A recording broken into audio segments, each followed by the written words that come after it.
बंदी छोड़ सतगुरु रामपाल जी परमेश्वर जी की जय हो।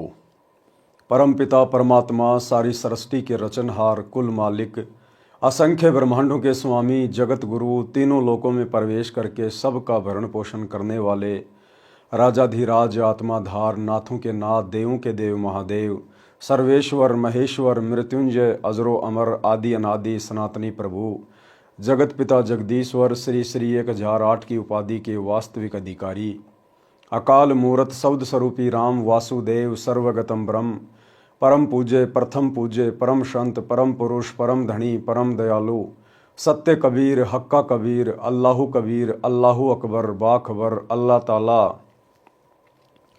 जगत के तारणहार जगत के मुक्तिदाता जगत के जगन्नाथ हारे के सहारे हिंदुओं के राम मुसलमानों के अल्लाह सिखों के वाहिगुरु ईसाइयों के मसीह दया के सागर दयानिधि करुणा के सागर करुणानिधि स्वयंभू परिभू संकट मोचन कष्ट हरण मंगल करण दुख भंजन अविगत कबीर निर्विकार निर्विषम परमात्मा अलय अलेख सतगुरु आदि अनादि सतगुरु असली मर्यादा पुरुषोत्तम असली राम असली कृष्ण असली घनश्याम असली मुरारी राजाओं के राजा महाराजाओं के महाराजा शहनशाहों के शहनशाह सम्राटों के सम्राट भगवानों के भगवान अल्लाहों के अल्लाह प्रभुओं के प्रभु मसीहाओं के मसीह सच्चे वाहिगुरु बाबाओं के बाबा पीरों के पीर सेठों के सेठ जगत सेठ सावड़सा सेठ सर्वगुण संपन्न अनंत कोटि कलाओं के स्वामी अनंत कोटि ब्रह्मांडों के नायक योगियों में महायोगी ध्यानियों में महाध्यानी सिद्धों में परम सिद्ध ज्ञानियों में तत्व ज्ञानी ब्रह्म ज्ञानी महाज्ञानी परम ज्ञानी सर्वश्रेष्ठ ज्ञानी विज्ञानी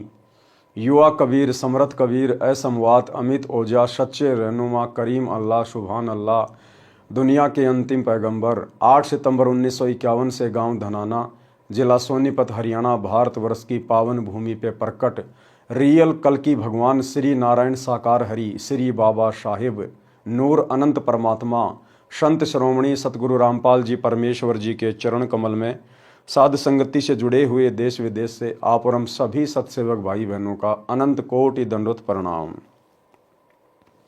सत्साई भाई और बहनों, दया पूज्य गुरुदेव भगवान की सतगुरु रामपाल जी परमेश्वर जी की जिनके शुभ आशीर्वाद से विशेष आशीर्वाद से आप और हम सभी साध संगति से जुड़ी हुई सत्सेवक आत्माएं अपनी आत्मा के कल्याण हेतु गुरुदेव के तत्व ज्ञान को आधार बनाकर दृढ़ता के साथ निरंतर भक्ति मार्ग पर आगे की ओर बढ़ रहे हैं।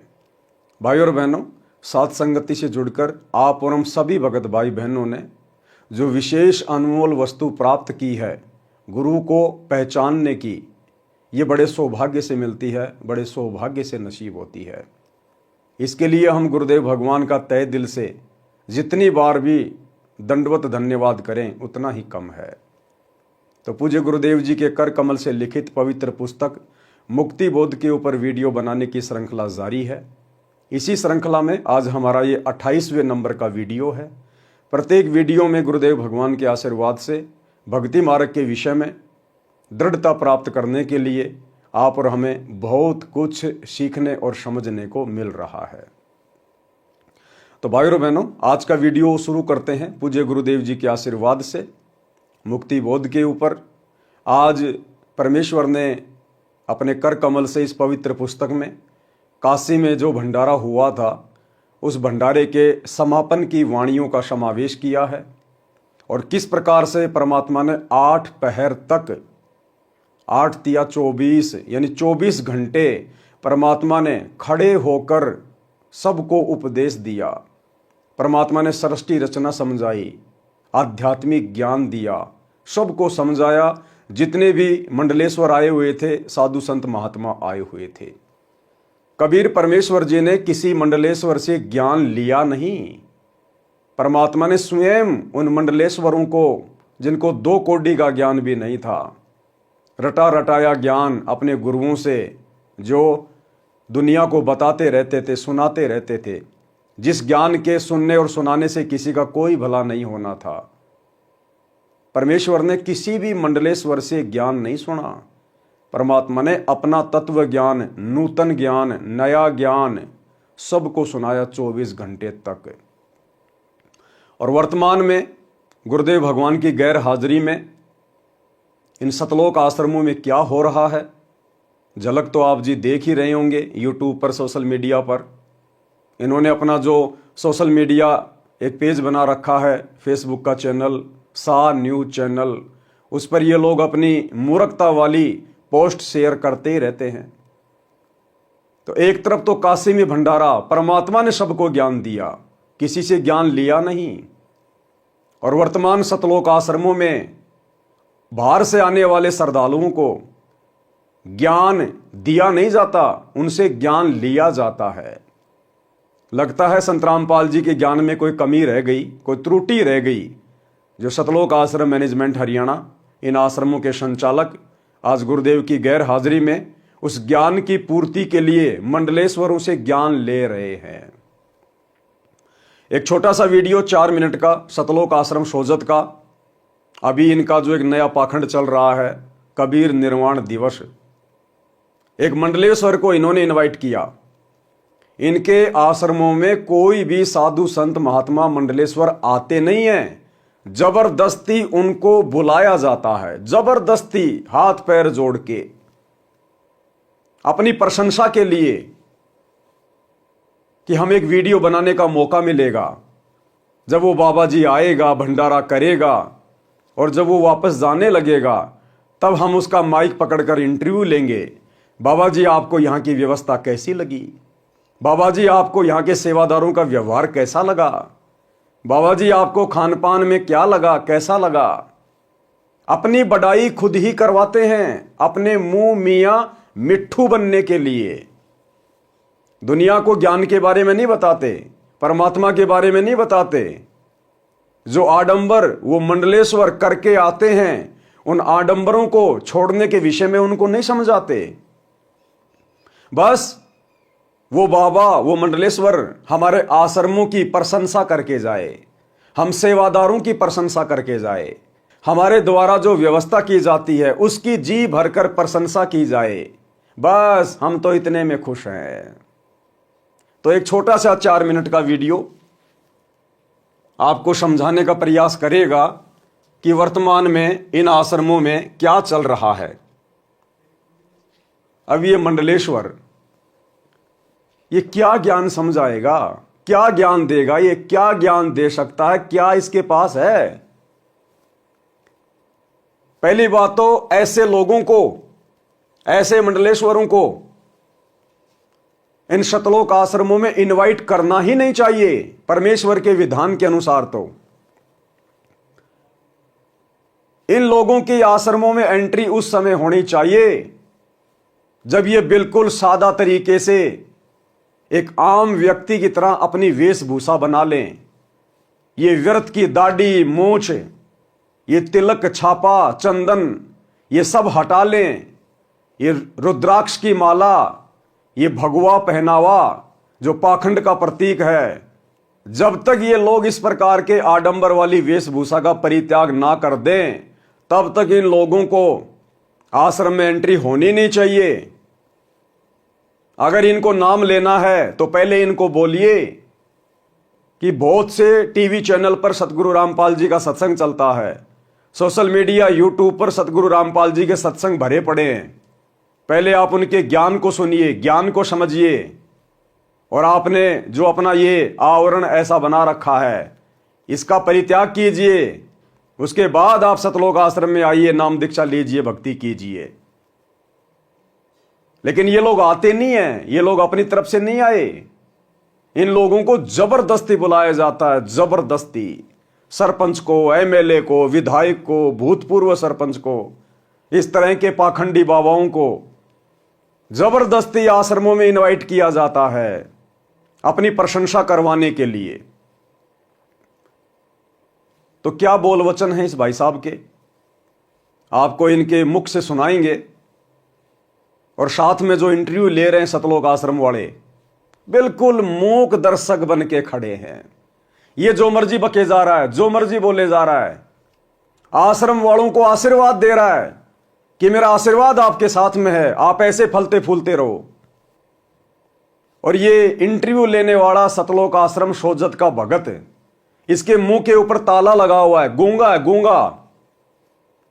उसी समय टोकना चाहिए कि महाराज ना तो हमें आपके आशीर्वाद की आवश्यकता है और ना आप जी आशीर्वाद देने के अधिकारी हैं। आप पूर्ण संत नहीं हैं, आपको अभी शास्त्र अनुकूल ज्ञान नहीं है, आप एक जीव हैं। आपको तो स्वयं भक्ति करनी चाहिए सतगुरु रामपाल जी से उपदेश लेकर। लेकिन इतनी बातें बोलना भला इनकी जुबान पे कहां। अगर इतनी बातें बोल देंगे तो दोबारा से मंडलेश्वर जी क्यों आएंगे? मंडलेश्वर जी नहीं आएंगे तो इनकी प्रशंसा कौन करेगा? इनकी व्यवस्था को अच्छा कौन बताएगा? इसलिए ये लोग जवाब नहीं देते, केवल सामने वाले के जवाब सुनते हैं। वो चाहे जो मर्जी बकता रहे, जो मर्जी भोगता रहे। और एक दो भगत, अरे शिष्य कहते हैं अपने आप को सतगुरु रामपाल जी का, और इस मंडलेश्वर के पास में ऐसे खड़े हैं। ये भाई साहब, ये इस मंडलेश्वर के पास में ऐसे खड़े हैं जैसे कि ये सतगुरु रामपाल जी के भगत नहीं हैं, ये इस मंडलेश्वर के भगत हैं। और इसकी प्रत्येक हाँ में आनंद ले रहा है जैसे रस टपक रहा हो। तो भाई और बहनों, छोटा सा वीडियो है, आप भगत भाई बहनों को थोड़ा सा दिखा देते हैं एक बार, ताकि आपको भी पता चले कि इन सतलोक आश्रमों में वर्तमान में किस कदर गुरुदेव भगवान के ज्ञान का हिंडोला बना दिया गया है। ज्ञान का हिंडोला बना दिया, ज्ञान का हिंडोला। सुनिएगा जी। आपका नाम क्या है और आप किस पंथ से ताल्लुक रखते हैं? मल्लेश्वर हरिरामदास, आश्रम जेतारण गीता भवन। हमारी बड़ी गद्दी है काशी पंचगंगा घाट। जगतगुरु रामानंद आचार्य हमारे दादा गुरु है। और अभी हम परसों ही आए हैं, 1 महीना प्रयागराज कुंभ में थे। वहाँ भी संतों के दर्शन और संतों की वाणी, और ये लंगर चलता, वैसे लंगर 1 महीना चलता था। ये कह रहा हम तो सीधे प्रयागराज से आए, महाकुंभ से आए, 1 महीने हम वहां थे, अब हमें यहां बुला लिया गए तो हम यहां आ गए। वहां पर भी ऐसा ही लंगर चल रहा था। हम तो घूमते हैं, फिरते हैं, मौज करते हैं, ऐश करते हैं। इससे एक बात तो साबित हो गई ना कि इन लोगों को ज्ञानवान से कोई मतलब नहीं है, इनको शत भक्ति से कोई मतलब नहीं है। अभी तो इनकी मौज मच रही है, हजारों की लाखों की संख्या में इनके शिष्य हैं। अभी इनको भक्ति और भगवान की आवश्यकता नहीं है। इसको जबरदस्ती बुलाया गया है, जबरदस्ती इन लोगों से ज्ञान लेने के लिए, क्योंकि संत रामपाल जी का ज्ञान आधा अधूरा है। इसलिए सतलोक आश्रम मैनेजमेंट हरियाणा को सतलोक से भी ऊपर का ज्ञान चाहिए। सतगुरु रामपाल जी के आशीर्वाद से सतलोक आश्रम मैनेजमेंट हरियाणा की बात नहीं बन रही। उनसे ऊपर कोई आशीर्वाद देने वाला हो, उस आशीर्वाद की आवश्यकता है। और ये बाबा जी आशीर्वाद देंगे, सबको देंगे। ये काल की सूक्ष्म चाल है, ऐसे ठगता काल। समझाएंगे आपको, सुनिएगा। दर्श परस मंजन कर पाना, जैसे भी यहाँ होता है ना, वैसे प्रयाग में होता था। दर्श परस मंजन कर पाना, हरे कोटि के वेद पुराना। अब आप लोग सब क्यों आए इतने जने? यानी जैसे कपड़ा गंदा होता है ना, तो कपड़े का मैल तो साबुन से, सर्फ से दूर होता है, पर अंतःकरण कर्म पाप रूपी जो मैल है ना, वो संतों की सत्संग की, उनकी वाणी से, उनके दर्शन से दूर होता है। तो आप लोग धन्यवाद हैं जो संतों के दर्शन और वाणी सत्संग करने आए हैं। आप जैसा कोई भाग्यशाली नहीं है, क्योंकि एक घड़ी आदि में पुण्यात, तुलसी सत्संग कोई साधु की हरे कोटि अपराध। और सत्संग ज़्यादा ना कर पाए तो घड़ी पल भी करना चाहिए। यानी जैसे 1000 मन घास का ढेर हो और एक आग की चिंगारी गिर गई हो तो देखते थे जल के भस्म। इसी प्रकार संतों की सत्संग, संतों की वाणी, अगर एक शब्द भी जीवन में उतर गया हो तो जन्मांतर बिगड़ा हुआ है ना, वो सारे कर्म जल के और शुद्ध पवित्र बन जाता है और परमात्मा के धाम में वो पहुंच सकता है। तो आप धन्यवाद हैं। यहाँ पर आपने आश्रम देखा है, सारी व्यवस्थाएं देखी, आप आगे भी गए। संत रामपाल जी महाराज जी के जो आश्रम की जो व्यवस्था है, इसके बारे में क्या बोलना चाहेंगे आप? ये व्यवस्था हम देख के अति प्रसन्न है। जो नियम से व्यवस्था होनी चाहिए, जो मर्यादा की व्यवस्था होनी चाहिए, वो व्यवस्था पूरी सही रूप से चल रही है। ये देखो कितने ध्यान से सुन रहे हैं, ये देखो देखो, ये इनको देख के आपको ये नहीं लगेगा ये संत रामपाल जी के भगत हैं, आपको ये लगेगा ये इस मंडलेश्वर के भगत हैं। देखो कितने ध्यान से सुन रहे हैं, कितने ध्यान से सुन रहे हैं, जैसे कि ये ज्ञान इन्होंने कभी अपने गुरु जी से सुना ही नहीं कि जब ये सतनाम हृदय धर्यो भयो पाप को नाश, और जैसे चिंगारी अग्नि की पड़े पुरानी घास। जो बातें गुरुदेव अपने हर सत्संग में बताते हैं, अपने गुरुजी के सत्संग इतने ध्यान से नहीं सुनते, और वही बातें ये दो कोडी के मंडलेश्वर बता रहे हैं, जो अपने ऊपर उन वाणियों को लागू नहीं करते, खाली बकते हैं रट्टू तोते की तरह। इनके मुख से इन बातों को बड़े ध्यान से सुन रहे हैं, बड़ी सावधानी से सुन रहे हैं। तो ये हैं हमारे भगत भाई सतलोक आश्रमों से। इसके चारों तरफ ऐसे मंडरा रहे हैं जैसे बहुत बड़ी कोई हस्ती आ गई हो, जैसे कि इन्होंने इनसे नाम उपदेश लेना हो कि हमारा उद्धार संत रामपाल जी से नहीं होना, हमने तो ऐसे मंडलेश्वरों से नाम दीक्षा लेनी चाहिए। कितने आसक्त हो रहे हैं, इसकी बातों को सुनने के लिए कितना कान लगा के खड़े हैं। अरे जबकि इसको समझाना चाहिए कि बाबा जी बाबागिरी बहुत दिन कर ली, इस आश्रम में आप आए हो, सत्संग सुने आपने? सत्संग तो कहां सुनेगा बेचारा, सत्संग तो आश्रम में होता ही नहीं। खुद भगत ही आश्रमों में सत्संग नहीं सुनते, ये कहां से सुन लेगा? तो बैठ के इसको सत्संग सुनाना चाहिए था 1 घंटे, और फिर बोलते बाबा जी अब आपकी क्या राय है? आप संत कहलाने के अधिकारी नहीं हैं, आप तो खुद भी नरक में जाने की तैयारी कर रहे हो और अपने हजारों भक्तों की भी नरक की टिकट काट रहे हो। अगर ज्ञान समझ में आ गया तो सतगुरु रामपाल जी से उपदेश ले लो, अपना आत्म कल्याण कराओ। कंठी माला सुमरणी पहने से क्या होए, ऊपर ढूंढो साधु का अंतर राख्या खोए। इसको इस प्रकार की बातें कहनी चाहिए जो इसको चोट लगे। लेकिन ये सतलोक आश्रम वाले अपने वीआईपी गेस्ट को नाराज नहीं कर सकते। बाढ़ में जाए संत रामपाल जी का ज्ञान, कोई नाम ले या ना ले, ये अपने वीआईपी गेस्ट को नाराज नहीं कर सकते, अन्यथा ये दोबारा नहीं आएगा। दोबारा नहीं आएगा तो फिर इनको वीडियो बनाने का मौका कैसे मिलेगा? अभी आशीर्वाद भी देगा सबको, देखना, सारे भक्तों को, आश्रम वालों को आशीर्वाद भी देगा। और ये 1.5 फुट का डंडा लेके खड़ा है सा न्यूज चैनल वाला, ये चुपचाप आशीर्वाद ले रहा है, सुन रहा है, जबकि इसको टोकना चाहिए। हमारा आशीर्वाद है भगवान इससे और ज़्यादा अच्छा सुंदर व्यवस्था बने। हमारा आशीर्वाद है भगवान इससे और ज़्यादा अच्छा सुंदर व्यवस्था बने। हमारा आशीर्वाद है भगवान इससे और ज़्यादा अच्छा सुंदर व्यवस्था बने। हमारा आशीर्वाद है, क्योंकि पहले उसने क्या किया, सवाल है कि महाराज जी आपको यहां आश्रम की व्यवस्था कैसी लगी? ज्ञान गया बाढ़ में कि सर आपको सतगुरु रामपाल जी का ज्ञान कैसा लगा? क्योंकि ज्ञान तो इसको सुनाया ही नहीं, सत्संग तो सुनाया नहीं, तो सवाल क्या खाक करेंगे? सर आपको यहां की व्यवस्था कैसी लगी? बस इनको तो अपनी व्यवस्था की चिंता है। और ये कह रहा है हमारा आशीर्वाद है इससे भी अच्छी व्यवस्था आप लोगों की बने, जैसे कि पहले इसी के आशीर्वाद से पूरी व्यवस्था चल रही है। चलो ये तो कह सकता है, नादान आदमी है, अज्ञानी है, ज्ञान नहीं है, इनकी तो आदत है सबको आशीर्वाद देना। लेकिन ये कौन है? ये देखो, ये ऐसे देख रहे हैं जैसे कोई चील कौवा देखता है। ये तो 4 भगत हैं और इंटरव्यू लेने वाला भी भगत है। इनके मुंह के अंदर पत्थर घुसे हुए हैं क्या? जब इसने आशीर्वाद दिया तो क्या टोकना नहीं चाहिए था? रोकना नहीं चाहिए था? इसने कहा और आप लोग चुपचाप रहे, इसका मतलब आपने इसके आशीर्वाद को स्वीकार कर लिया।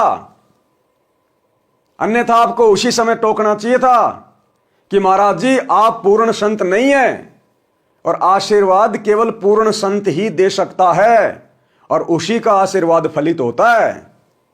लेकिन अगर इतनी बातें बोल देंगे तो हो सकता है ये थप्पड़ मार दे।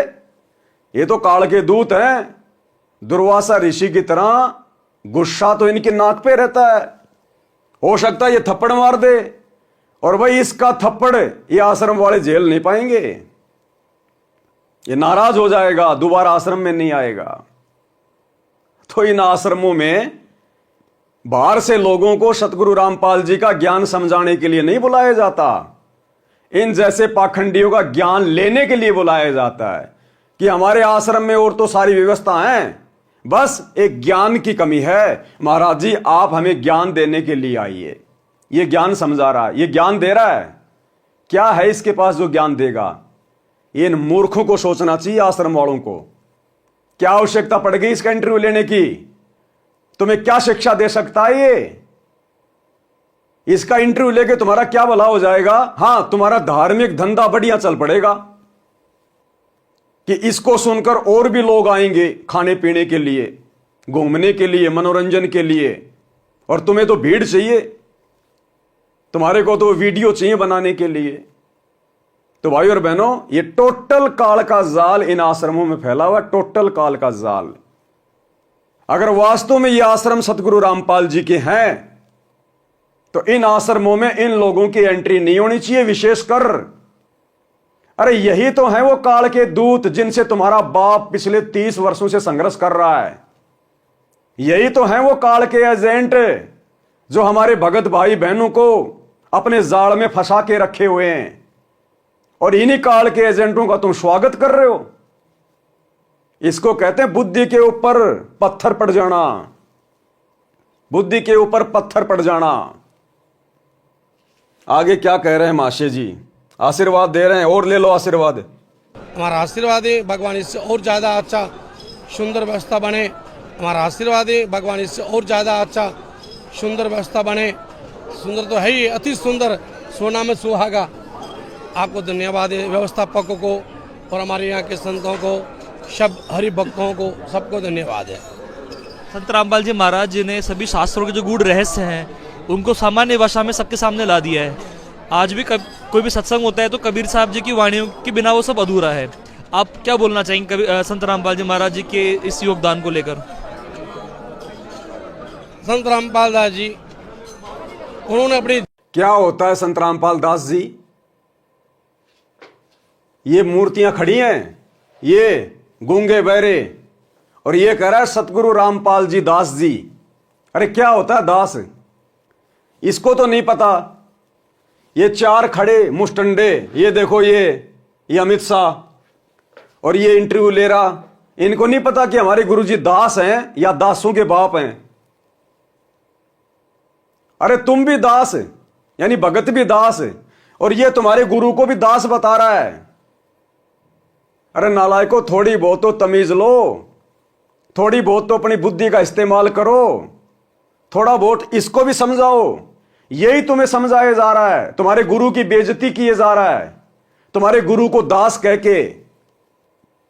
अरे इसको तो नहीं पता, लेकिन तुम मूर्खों को तो पता है कि तुम्हारा गुरु दास है या दासों का भगवान है। यह है भाई और बहनों इनका, आश्रम वालों का ज्ञान। यह होता है इन आश्रमों में। इस व्यक्ति के 4 मिनट के इंटरव्यू में इसको बेचारे को कुछ नहीं समझाया गया, कुछ नहीं बताया गया, बस अपनी और आश्रम की व्यवस्था का बखान करवाया गया है। ज्ञानवान की कोई बात नहीं, नाम उपदेश लेने की कोई बात नहीं। अरे कम से कम पूछता कि सर आप नाम लेना चाहोगे क्या? लेकिन इनको शर्म आती है कि ये तो खुद ही लोगों को नाम देता है। अगर इससे हम ऐसा सवाल करेंगे तो कहीं अपनी बेइज्जती ना मान ले। ये है इन आश्रम वालों का ज्ञान, ये हो रहा है इन आश्रमों में। इसलिए दास कह रहा है टोटल ड्रामा, टोटल पाखंड, केवल धंधे के लिए इन आश्रमों में समागम किए जाते हैं, अपने धंधे के लिए, भीड़ बढ़ाने के लिए। ज्ञानवान से कोई मतलब नहीं है। अपने जीवन में अपने भगवत स्वरूप कबीर साहब की वाणी को उतारा। एक सादा सब सदे, सब सादे सब जाए, जो तू सेवे मूल को फूले फले आगाए। एक को पकड़ने से परमात्मा की प्राप्ति होती। हा, ओ हो। जैसे कि महाराज जी ने कोई तत्व ज्ञान से न्यारा ज्ञान बता दिया हो कि एक कै साधे सब सदे, सब साधे सब जाए, माली सींचे मूल को फले फूले अगाए। अरे गुरुजी हर सत्संग में ये वाणी बोलते हैं, लेकिन इसके मुख से ये वाणी सुन के ओ हो ये देखो, बस महाराज जी आपने जीवन धन्य कर दिया, आपने मेरा जीवन बदल दिया। अपने गुरुजी के सत्संग सुनते समय इनकी गर्दन नहीं झुकती, हाथ नहीं जुड़ते, और इस 2 कौड़ी के पाखंडी के मुंह से सुनकर हा देखो देखो देखो, ये हाल है इन आश्रमों में। ये मर्यादाओं से अलग हैं, ये पतिव्रता धर्म की भक्ति नहीं कर रहे, ये सबकी मर्यादा खंडित है, सब परमात्मा से दूर हैं। इसी को तो कहते हैं कबीर कथा करो करतार की, सुनो कथा करतार, आन कथा सुनो नहीं कहे कबीर विचार। और ये इनकी कथाएं सुन के बड़े आनंदित हो रहे हैं, बड़ा गर्व महसूस कर रहे हैं। ये है आश्रमों से जुड़े हुए भक्तों का ज्ञान। ये सारनामी सार शब्दी भगत हैं, ये सार नाम प्राप्त, और जिनके मुख से ज्ञान चर्चा अच्छी नहीं लगनी चाहिए, उन लोगों के मुख से ये वाणियां सुन सुन के नतमस्तक हो रहे हैं। ये कहां से परमात्मा को प्रसन्न करेंगे, कहां ये पतिव्रता पद की भक्ति करेंगे। इन भक्तों से चाहे गधे के आगे हाथ जुड़वा लो, चाहे घोड़े के आगे हाथ जुड़वा लो, चाहे अपने गुरुजी के आगे हाथ जुड़वा लो, इनको फर्क ही नहीं पड़ता। द्रौपदी वाली भक्ति कर रहे हैं, 5-5 पति, अनेकों पति, कितने पति बना लो, तो देखो कितना आधीन हो रहा है। उन्होंने कबीर साहब की वाणी को पकड़ के और संसार में मोह अज्ञान में जो सोए हैं उनको सचेत किया है, उनको माता पिता सबको धन्यवाद है। संत रामपाल जी महाराज जी, अब बताओ, इन मूर्ख भक्तों ने इस मंडलेश्वर की जुबान से सतगुरु रामपाल जी को और उनके माता पिता को सबको आशीर्वाद दिला दिया कि सतगुरु रामपाल जी को और उनके माता पिता को सबको मेरा धन्यवाद है। और ये खड़े खड़े सुन रहे हैं। अरे नालायको, इन लोगों को सतगुरु रामपाल जी के आशीर्वाद की जरूरत है, ना कि इन जैसे लोगों की सतगुरु रामपाल जी को आवश्यकता है। तो भाई और बहनों, ये भीड़ इकट्ठी हो रखी है इन आश्रमों में, ज्ञानवान से किसी को कोई मतलब नहीं है। पकड़ के और संसार में मोह अज्ञान में जो सोए हैं उनको सचेत किया है, उनको माता पिता सबको धन्यवाद है। संत रामपाल जी महाराज जी जब किसी को नाम दीक्षा देते हैं तो उन्होंने कुछ रूल्स बना रखे हैं कि जैसे कि नशा करने वाला जो व्यक्ति हो उनसे नहीं जुड़ सकता, उसे नशा त्यागना पड़ेगा। वो दहेज मुक्त भारत अभियान चला रहे हैं। अरे सतगुरु रामपाल जी ने तो ये भी कहा है कि अगर नाम दीक्षा लेनी है, आश्रम में आना है, तो अपना आडंबर त्याग के आना पड़ेगा। हमारे आश्रम मंदिर है, मंदिर, और यह है शास्त्र विरुद्ध साधना का प्रतीक, आडंबर, पाखंड। क्यों एंट्री दे रहे हो इनको? इनसे इसके ऊपर सवाल करो ना कि आपको क्या समझ में आया। आप इतनी दूर से आश्रम में आए हैं, आपको ज्ञान सुन के क्या समझ में आया? क्या आप अपनी आत्मा का कल्याण करवाना चाहते हैं? क्या आप नाम दीक्षा लेना चाहते हैं? ऐसा मौका आपको फिर नहीं मिलेगा। नाम दीक्षा ले लो, आश्रम में आए हुए हो, ये ढोंग, ये पाखंड छोड़ दो। परमात्मा धरती पे आए हुए हैं संत रामपाल जी के रूप में, आप उनके शिष्य बन जाइए। इस व्यक्ति को इस प्रकार से समझाना चाहिए। लेकिन इनको अपने दामाद की तरह आश्रम में बुला लिया, बढ़िया बढ़िया खिला दिया और अपने आश्रम की प्रशंसा करवा के सह सम्मान इसको विदा कर दिया। इसलिए आश्रम खोले हैं क्या? नशा मुक्त भारत अभियान चला रहे हैं, इसके बारे में आप क्या बोलना चाहेंगे? अगर इस प्रकार का नहीं चलाएंगे आप, ये भगवान के पास जाना है, सत मार्ग के द्वारा परमात्मा तक पहुंचना, सतलोक तक, तो आपको एक कुरीति सब छोड़नी पड़ेगी। अगर सतलोक जाना है, परमात्मा तक जाना है, तो आपने कुरीतियां छोड़नी पड़ेंगी। और ये क्या है? ये दाढ़ी, मोछ, ये छापा, तिलक, ये कंठी माला, ये क्या है? ये कुरीतियां नहीं है? अरे ये कुरीतियां नहीं है क्या? तो ये भगत, ये मूर्ख भगत हाथ जोड़ के ये किसके उपदेश सुन रहे हैं? अरे खर के मुख से सत्संग कभी अच्छा नहीं लगता, गधे के मुंह से सत्संग अच्छा नहीं लगता। ये कहते हैं हम संत रामपाल जी के भगत हैं और हाथ जोड़ के उपदेश सुन रहे हैं इस व्यक्ति के जिसके पास में 2 कौड़ी का ज्ञान नहीं है। इसलिए बुलाया इनको आश्रमों में। तुम्हारे बाप सतगुरु रामपाल जी ने भी कभी अनुपदेशी व्यक्ति के इस प्रकार से इंटरव्यू लिए क्या? सतलोक आश्रम बरवाड़ा में दिखा दो एक भी इंटरव्यू किसी भी अनुपदेशी व्यक्ति का, और विशेषकर इस तरह के पाखंड से परिपूर्ण व्यक्ति का। अगर तुम्हारे बाप सतगुरु रामपाल जी ने सतलोक आश्रम बरवाड़ा में कभी भी इंटरव्यू लिया हो, लेकिन तुम लोग ये ड्रामा कर रहे हो, पाखंड कर रहे हो। अब ये तुम्हें सतलोक की बात बताएगा कि सतलोक में कैसे जाया जाएगा। गुरुजी ने बताने में कमी छोड़ दी जो अब इन लोगों से सुन रहे हो। अगर इस प्रकार का नहीं चलाएंगे आप, ये भगवान के पास जाना है, सतमार्ग के द्वारा परमात्मा तक पहुंचना, सतलोक तक, तो आपको एक कुरीतियां सब छोड़नी पड़ेगी। संतों का संदेश है, ये अनेक प्रकार की कुरीतियां हैं, अपन को टुकड़ों में बांट रही है। ये कुरीतियां दूर होगी तभी सब एक होंगे, और एक होगा तब परमात्मा के प्रति सद्भाव जगेगा, प्रभाव जगेगा, तब संतों के दास बनेंगे, संतों के दास बनेंगे तब परमात्मा के पास पहुंचेंगे। अच्छा, आप संत रामपाल जी महाराज जी के ज्ञान के बारे में क्या बोलना चाहेंगे? हम रामपाल दास जी महाराज के बारे में ये बोलना चाहते हैं। क्या बोलना चाहेगा ये? सत्संग इसने सुने ही नहीं, आश्रम में इसको सत्संग सुनाए ही नहीं, तो संत रामपाल जी के ज्ञान के बारे में क्या खाक बोलेगा? अब ये सवाल करते यूं देख रहा इधर उधर, और क्या बोलेगा ये? सुन लेना क्या बोलेगा। सत्संग सुना होगा तब बोलेगा ना।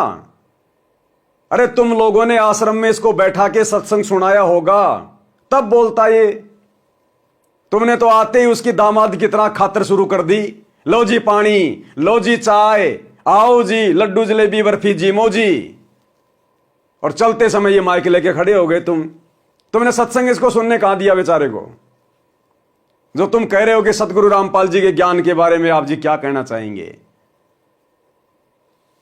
ये पोर्टल ड्रामेबाजी हो रही है भाई और बहनों। के पास पहुंचेंगे। आप संत रामपाल जी महाराज जी के ज्ञान के बारे में क्या बोलना चाहेंगे?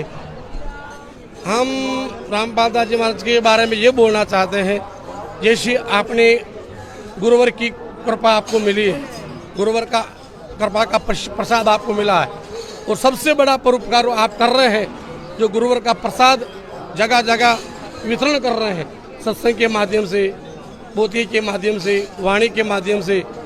अरे भैया, वो लोग ये पूछ रहे हैं कि आपको सतगुरु रामपाल जी के ज्ञान में क्या अच्छा लगा, आपको क्या समझ में आया? आप तो ऊपरी ऊपरी बातें कर रहे हैं, अपने गुरु से प्रसाद लेके सबको बांट रहे हैं, ये कर रहे हैं, वो कर रहे हैं। अरे ज्ञान कैसा लगा? सुने कभी सत्संग तुमने? क्या विचार किया तुमने सतगुरु रामपाल जी का ज्ञान सुन के? अब क्या बताएगा बेचारा ये, जब इसने सुने नहीं तो। संगत तो नहीं सुनती गुरु जी के सत्संग, और जो खुद सत्संग करता है वो कहां से संत रामपाल जी का सत्संग सुनेगा? तो फालतू के सवाल, फालतू के जवाब और कुछ नहीं। वो भाई जगह जगह वितरण कर रहे हैं, सत्संग के माध्यम से, पोथी के माध्यम से, वाणी के माध्यम से। इसलिए सबसे बड़ा परोपकार होता है संतों की वाणी उच्चारण होना, और अनेक प्रकार के प्रपंच में, अनेक प्रकार के माया में फंसे हुए उन झूठे जंजाल को छोड़कर संतों की वाणी को अपने जीवन में उतार कर और जीवन को अंधकार से प्रकाश में लावे, और वही आप काम कर रहे हैं। आ गया अंधकार से प्रकाश में जीवन, इन आश्रम वालों का भी आ गया और इस महामंडलेश्वर का भी आ गया। तो भाई और बहनों, 650 साल पहले कबीर परमेश्वर जी ने काशी के भंडारे में 8 पहर यानी 24 घंटे खड़े होके परमात्मा ने लोगों को ज्ञान समझाया, आत्म ज्ञान दिया, परमात्म ज्ञान दिया, सृष्टि रचना समझाई। इन जैसे पाखंडियों से ज्ञान सुना नहीं, ज्ञान लिया नहीं, क्योंकि मालिक को पता था कि इनके पास में क्या ज्ञान है, छींट भी नहीं है। और आज ये सतलोक आश्रम वाले अपने गुरु के ज्ञान की तो इनको उल्टियां हो रही हैं, हजम नहीं हो रहा। दुनिया का ज्ञान ले रहे हैं और नया ज्ञान अपने गुरु जी को आशीर्वाद दिला रहे हैं इन पाखंडियों से। ये है इन आश्रमों का ड्रामा। तो शुरू करते हैं भाई और बहनों पवित्र ग्रंथ मुक्ति बोध से, वीडियो नंबर 28, केशव जी के वचन तथा भंडारा संपन्न की वाणी। पारक के अंक की वाणी नंबर 925 से 930 का सरलार्थ है। केशव ने कहा कि हे कबीर जी, आप समर्थ परमेश्वर हैं। केशव जी ने क्या कहा? हे कबीर जी, आप समर्थ परमेश्वर हैं, आप जो चाहो सो कर सकते हो। हे सतगुरु, हे सतगुरु। केशव जी किसको कह रहे हैं? सतगुरु कबीर जी को। और आज हम किसको कह रहे हैं सतगुरु? अपने गुरु जी को। तो हमारे गुरु जी कौन हुए? कबीर जी, क्योंकि सच्चा सतगुरु कबीर ही होता है। हे सतगुरु सुनो, आप तो दीन दयाल हो, मैं आपके अधीन हूं। आप समर्थ परमेश्वर हो, आपको अनंत कोटि ब्रह्मांडों को पार करने में कोई देर नहीं लगती। पहुंचूंगा क्षण एक में जन अपने के काज। आप ही दारमदार यानी सर्वे सर्वा हैं, सबके मालिक हो। आप ऐसे परपंच सदा से करते आए हो, अपना भेद नहीं देते। आप ऐसे परपंच यानी ऐसा खेल आप सदा से खेलते आए हो, आप अपना भेद किसी को नहीं देते। आप एक दास बनकर, आप एक भगत बनकर, आप एक संत बनकर अपना ज्ञान अपनी आत्माओं तक पहुंचाते हो, उनको काल के जाल से बाहर निकालते हो। आप अपना भेद किसी को नहीं देते। आप ऐसे प्रपंच, ऐसी लीलाएं सदा से करते आए हो। और वही प्रपंच हमारे गुरुदेव कर रहे हैं 1994 से। वही लीला आज परमेश्वर अपने आप को छुपाते हुए कर रहे हैं। आप ऐसे प्रपंच सदा से करते आए हो, अपना भेद नहीं देते। आप सबके उत्पत्ति करता हो, मोक्ष दाता हो। क्या हो? मोक्ष दाता, भक्ति मुक्ति के दाता सतगुरु, भटकत प्राण फिरंदा, उस साहिब के हुक्म बिना नहीं तरवर पात हिलंता। तो भक्ति और मुक्ति का दाता कौन? सतगुरु। भक्ति मुक्ति के दाता सतगुरु, मोक्ष दाता हो, सुख के सागर हो, जीवन के सच्चे साथी हो। आप सर्व सृष्टि का ताना बुनने वाले जुलाहा हो, यानी सर्व ब्रह्मांडों के रचनहार हो। पारक के अंक की वाणी नंबर 931 से 939। केशव चले सब धाम को, 9 लख बोडी लीन, गरीब दास बंधन किया, बाजत हैं सुरबीन। केशव और कबीर जित मिलन भये तहां एक, दास गरीब कबीर हरि धरते नाना भेख। जब परमात्मा काशी का भंडारा संपन्न करके और सभी को सतलोक के लिए प्रस्थान करने लगे, तो उस समय सिकंदर लोदी ने देखा कि केशव जी कबीर परमात्मा में समा गए। और सारी की सारी बालद, 9 लाख बैल और लाखों सेवादार एक क्षण में अंतर ध्यान हो गए। एक क्षण में केशव और कबीर जित मिलन भये तहां एक, दास गरीब कबीर हरि धरते नाना भेख। बंजारे और बैल सब लाए थे भरमाल, गरीब दास सतलोक को चले गए तत्काल। आवत जाते ना लखें कौन धाम प्रकाश, गरीब दास साहबू जी है कहाँ गए हरिदास। वो 9 लाख बैल और लाखों सेवादार ना तो किसी को आते हुए दिखाई दिए और ना किसी को जाते हुए दिखाई दिए। और जब अचानक से वो गायब हो गए, तो शाह यानी बादशाह सिकंदर लोदी, गरीब दास सा बूझ है, सिकंदर लोदी बूझ रहा है, पूछ रहा है कहां गए हरिदास, कि आपके भगत कहां गए, वो सेवादार कहां गए। आवत जाते ना लखें कौन धाम प्रकाश, गरीब दास साहबू जी है कहाँ गए हरिदास। हरि में हरि के दास हैं दासन के हरि पाश। अब क्या कह रहे हैं परमात्मा कि हरि में हरि के दास हैं, कि भगत के शुद्ध हृदय में ही भगवान निवास करता है। जो दास बन जाता है, भगत बन जाता है, फिर वो परमात्मा, वो सतगुरु उसके अंदर ही निवास करता है शब्द रूप में। क्या कह रहे हैं परमात्मा, हरि में हरि के दास हैं, यानी परमात्मा में ही भगत समाया हुआ है। यहां परमात्मा ये बात क्यों बोल रहे हैं कि हरि में हरि के दास हैं? इसलिए कि मैं खुद ही केशव बंजारा बन के आया हूं। मैं खुद ही एक दास की भूमिका कर रहा था। वो केशव बंजारा मेरे अंदर ही है, यानी मैंने ही डबल रोल किया था। हरि में हरि के दास हैं, और जितने भी सेवादार आए थे, 9 लाख बैल आए थे, वो सब मेरी शब्द शक्ति से उत्पन्न थे और वापस मेरे शब्द में समा गए मेरे अंदर। हरि में हरि के दास है और दासन के हरि पास। और जो दास बन जाता है उसके पास फिर हरि यानी परमात्मा यानी सतगुरु सदा रहता है शब्द रूप में। हरि में हरि के दास हैं दासन के हरि पास, गरीब दास पद अगम गति साहत की उदास। अब ये सारी बातें सुन के जो सातकी था, सिकंदर लोदी का धार्मिक गुरु, जिसने उस भंडारे की झूठी चिट्ठियां डाली थी परमात्मा को बदनाम करवाने के लिए, काशी छुड़वाने के लिए, ये सारी बातें सुन के वो जल भुन रहा था। सारी बातें सुन के वो जल भुन रहा था, उदास सा हो गया। और क्या बोला, चलो सिकंदर बादशाह क्यों बिरथा बखत गमाए, गरीब दास उस पीर के तन मन लागी भाए। और वो शेख तकी क्या बोला सिकंदर को, चलो सिकंदर बादशाह क्यों बिरथा बखत गमाए, बखत यानी समय, क्यों फालतू में इस कबीर के साथ में बात करके अपना समय बर्बाद कर रहा है, चलो यहां से। जेता शहर कबीर का हमरे बहुत अनेक, गरीब दास सातकी के लगी जुबान मेख।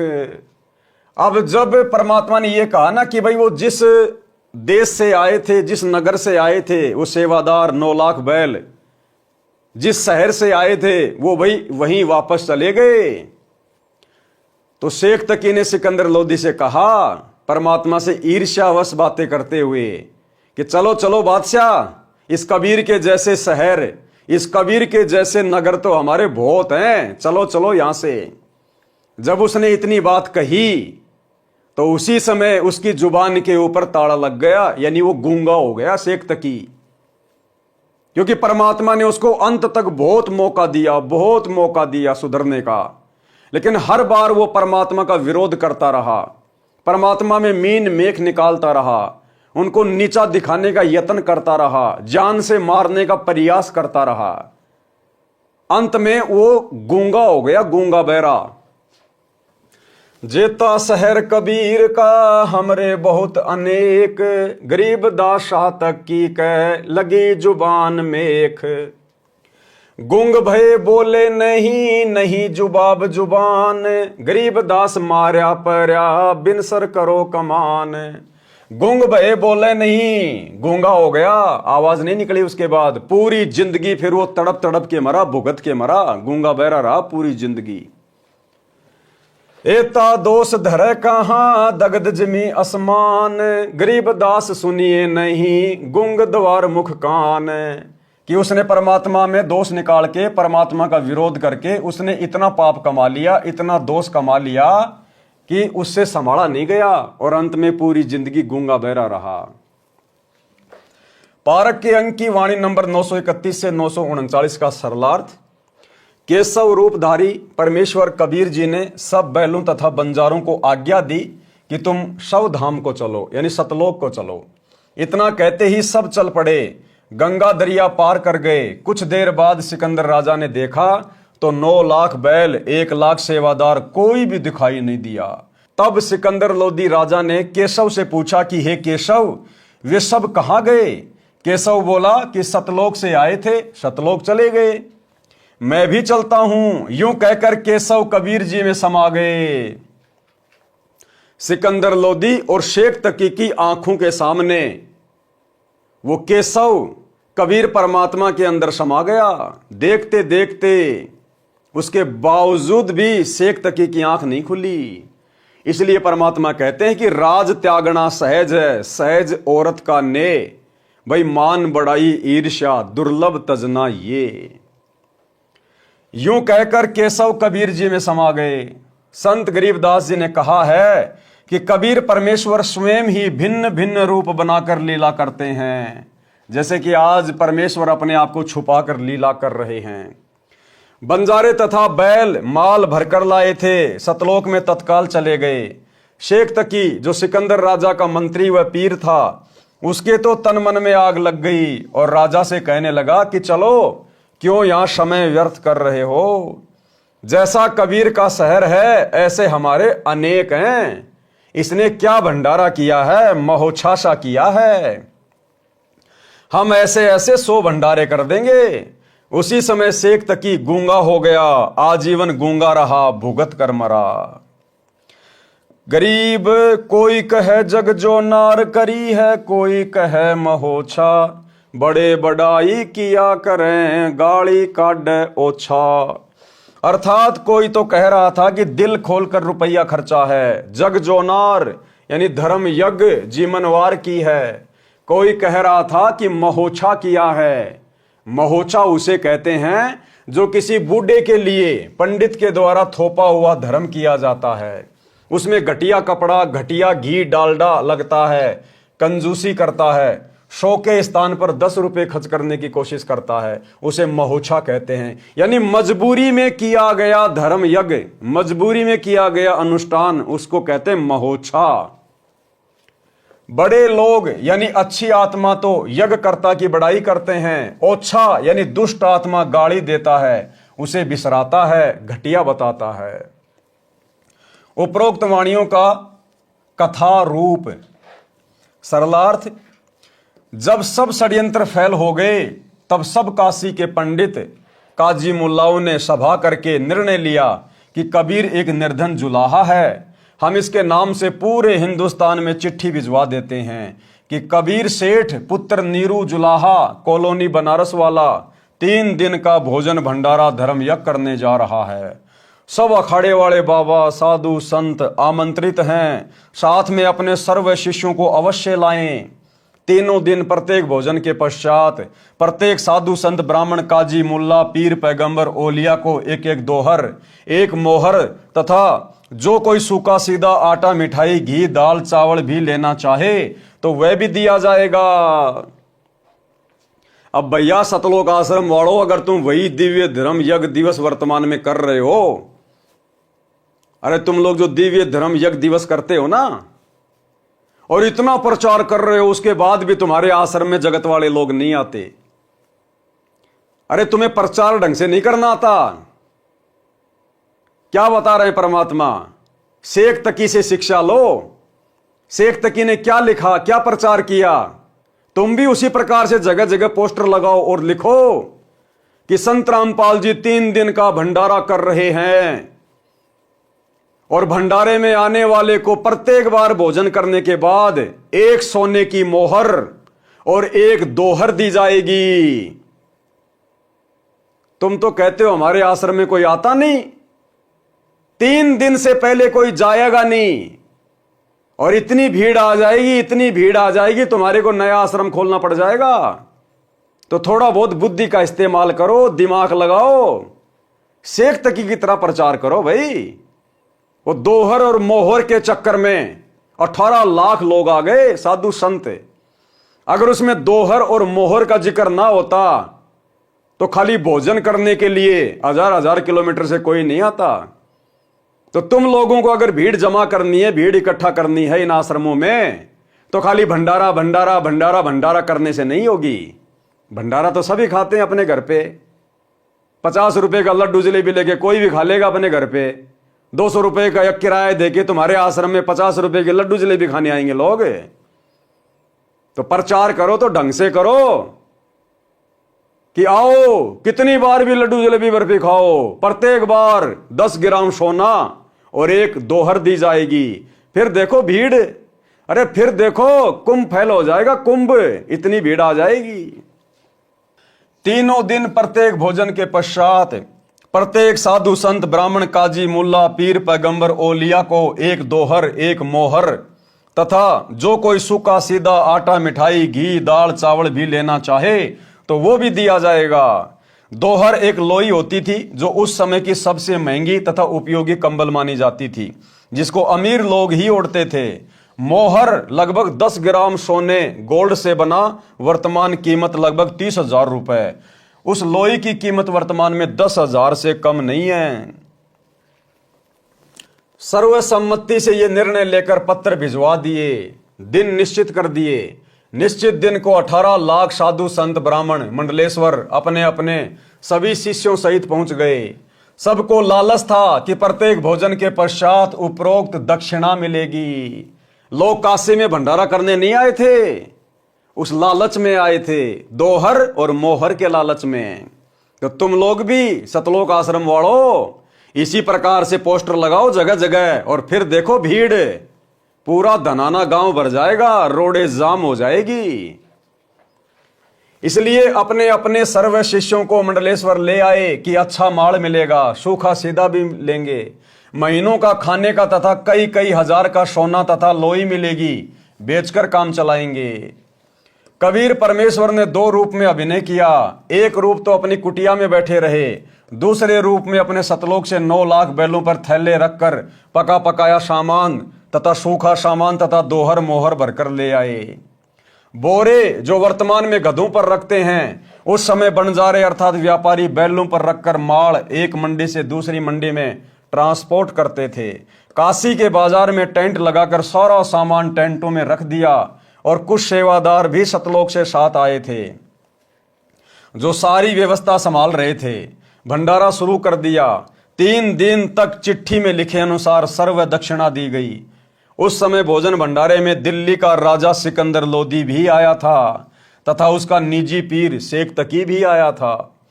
शेख तकी उपरोक्त षड्यंत्र का मुख्य सदस्य था। उसने सिकंदर लोदी को भी पत्र भिजवाया।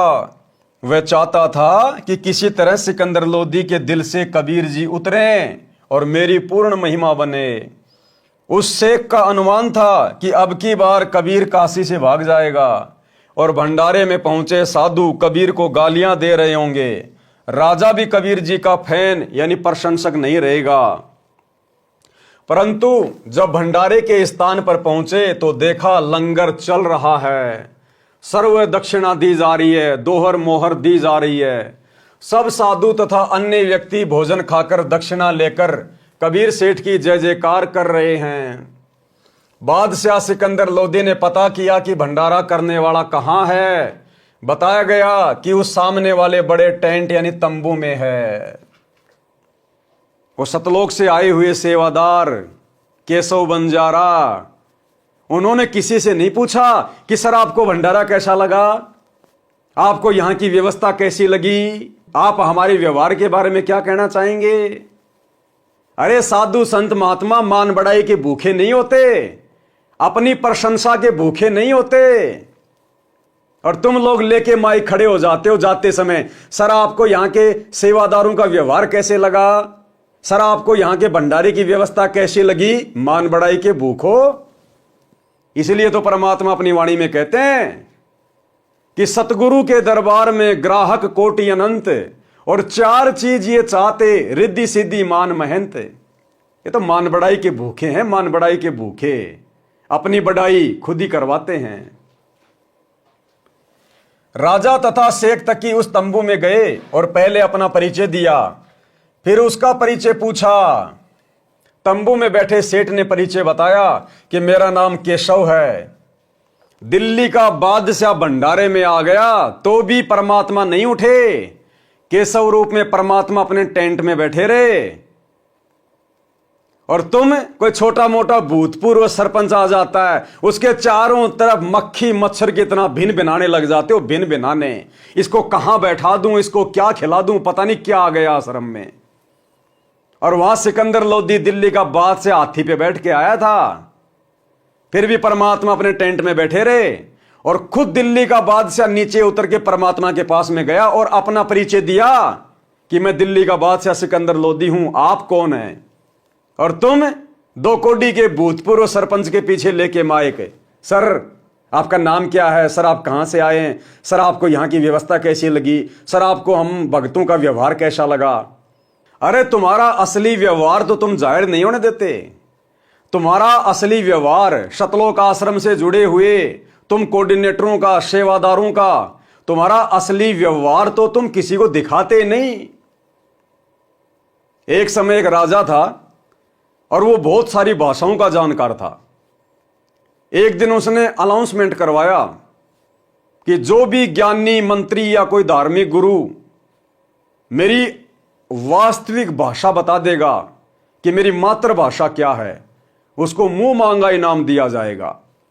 वो राजा कई भाषाएं जानता था और सभी भाषाओं को इसी प्रकार से बोलता था जैसे ये इसकी मातृभाषा है। तो कोई भी नहीं पहचान पा रहा था। अंग्रेजी, हिंदी, उर्दू, फारसी, सारी भाषाएं बिल्कुल ऐसे बोलता था फर्राटे की तरह। तो एक समझदार व्यक्ति था, उसने कहा कि महाराज जी मैं बता सकता हूं आपकी मातृभाषा क्या है। बोला भाई तू बता दे। बोला आज नहीं बताऊंगा, कभी मौका देख के बताऊंगा। बोला ठीक है। अब बरसात का टाइम था, बरसात हो गई। अब पहले के समय में मिट्टी की रोडें हुआ करती थी, रोडों पे पानी भर गया, गंदा पानी, बार बार गाड़ियां आने से जाने से। अब राजा जी घोड़े गाड़े जुड़वा के रेड़ों में बैठ के, और राजा जी उसी रोड से जा रहे थे सज धज के, बढ़िया कपड़े पहन के। उस व्यक्ति ने क्या किया कि मौका अच्छा है राजा को उसकी मातृभाषा बताने का। वो भी बराबर से बैलगाड़ी लेके और जोर से दौड़ा, बैलों को मारा और जोर से बैल दौड़े राजा के बराबर से। और जैसे ही उसकी गाड़ी का टायर पानी में गिरा, ऐसे ही वो कीचड़ राजा के ऊपर जाके लगा, उसके मुंह पे। राजा के सारे कपड़े खराब। अब राजा को कहां सहन हो। उसी समय राजा उसको मां बहन की गालियां देने लगा, मां बहन की गालियां। तुरंत वो आदमी नीचे उतर के आया और कहा राजन क्षमा करना, यह है आपकी मातृभाषा। आपकी असली मातृभाषा यह है, जिस भाषा में आप गालियां दे रहे हो ना, यह है आपकी मातृभाषा। तब राजा को एहसास हुआ कि भाई वास्तव में आदमी चाहे कितना ही पढ़ ले, कितना ही लिख ले, लेकिन जो मातृभाषा रहती है उसको आदमी कभी नहीं भूलता। तो ये सतलोक आश्रम मैनेजमेंट हरियाणा वाले इन दुनिया वालों से अपनी प्रशंसा करवाते हैं, सर यहां सेवादारों का व्यवहार कैसे लगा। अरे अगर उन लोगों को मुझ पवन दास की मार पिटाई वाली वीडियो दिखाए जाएं कि किस प्रकार से तुम सतलोक आश्रम वाले मुख्य मुख्य व्यक्ति, बड़े बड़े कोऑर्डिनेटर, स्टेट कोऑर्डिनेटर मुझ पवन दास को घर में घुस के जानवर की तरह मार रहे हो, भगत भाई बहनों को मां बहन की गालियां निकाल रहे हो, तेरे मुंह में मुतूंगा रंडी का बीज, तेरी लड़की को कोठे पे बैठा दूंगा। स्टेट कोऑर्डिनेटर देशराज, महेंद्र का लड़का अमित मां बहन की गालियां निकाल रहा है। उत्तर प्रदेश का स्टेट कोऑर्डिनेटर संजीव हुड्डा रंडी का बीज कह रहा है भक्तों को। यह है तुम्हारा असली व्यवहार, यह है तुम्हारा असली आचरण, जो बेचारे उन भोले भाले दुनिया वालों को नहीं पता। तो भैया ये फालतू में नौटंकियां करना छोड़ो और मर्यादा में रह के परमात्मा की भक्ति कर लो। ये ड्रामे करते हुए असंख्य युग हो गए। राजा तथा शेख तकी उस तंबू में गए और पहले अपना परिचय दिया, फिर उसका परिचय पूछा। तंबू में बैठे सेठ ने परिचय बताया कि मेरा नाम केशव है, मैं बंजारा हूं। कबीर जी मेरे मित्र हैं, उनका मेरे पास संदेश गया था कि एक छोटा सा भंडारा करना है, कुछ सामान लेकर आना। मेरा भी निमंत्रण भेजा था। राजा सिकंदर लोदी ने पूछा कि कबीर जी क्यों नहीं आए। केशव रूपधारी परमेश्वर ने कहा, मैं जो बैठा हूं उनका नौकर, वे मालिक हैं, इच्छा होगी तब चले आएंगे। उनकी कृपा तथा आदेश से सब ठीक चल रहा है। आप जी भी भोजन करें। राजा ने कहा पहले उस सुभान अल्लाह के दर्शन करूंगा। और दूसरी बात भाई और बहनों, उस भंडारे की, उस भंडारे में परमात्मा ने अपनी तरफ से कोई लड्डू जलेबी बर्फी नहीं बनाए थे। जिन जिन मिठाइयों के नाम शेख तकी ने लिखे थे, परमात्मा ने उस हिसाब से मिठाइयां तैयार करवाई थी। और इन आश्रमों में लड्डू जलेबी बर्फी, लड्डू जलेबी बर्फी, लड्डू जलेबी बर्फी। अरे परमात्मा ने तो मजबूरी में लड्डू जलेबी बर्फी दुनिया को खिलाई थी, अपनी तरफ से नहीं खिलाई। तो क्या ड्रामा चल रहा है तुम लोगों का इन आश्रमों में? राजा ने कहा पहले उस सुभान अल्लाह के दर्शन करूंगा, बाद में भोजन करूंगा। और वर्तमान में इन आश्रमों में लड्डू जलेबी बर्फी खाने वाले भगत भाई बहन, तुम्हारा अल्लाह बैठा हिसार जेल में और तुम भूखी भैंस की तरह टूट पड़ते हो लड्डू जलेबी बर्फी के ऊपर। अरे अपने गुरु की गैर हाजिरी में धिक्कार है हमारे को उन आश्रमों में जाना, धिक्कार। तुम्हारा बाप तो हिसार जेल में सब्जी रोटी खा रहा है, दाल रोटी खा रहा है, और जेल की रोटियां कैसी मिलती हैं, जेल की सब्जी कैसी है, और तुम उसके पीठ पीछे उसके नाम की आड़ में लड्डू जलेबी बर्फी, लड्डू जलेबी बर्फी। समय का इंतजार करो। राजा ने कहा पहले उस सुभान अल्लाह के दर्शन करूंगा, बाद में भोजन करूंगा। यह कहकर हाथी पर बैठकर राजा सिकंदर कबीर जी की कुटिया पर पहुंचे। साथ में कई अंगरक्षक भी थे। कबीर परमेश्वर जी को संत रविदास जी ने सुबह ही बता दिया था कि हे कबीर जी, आज तो विरोधियों ने बनारस छोड़कर भगाने का कार्य कर दिया। आपके नाम से पत्र भेज रखे हैं और ऐसा ऐसा लिखा है, लगभग 18 लाख व्यक्ति साधु संत लंगर खाने पहुंच चुके हैं।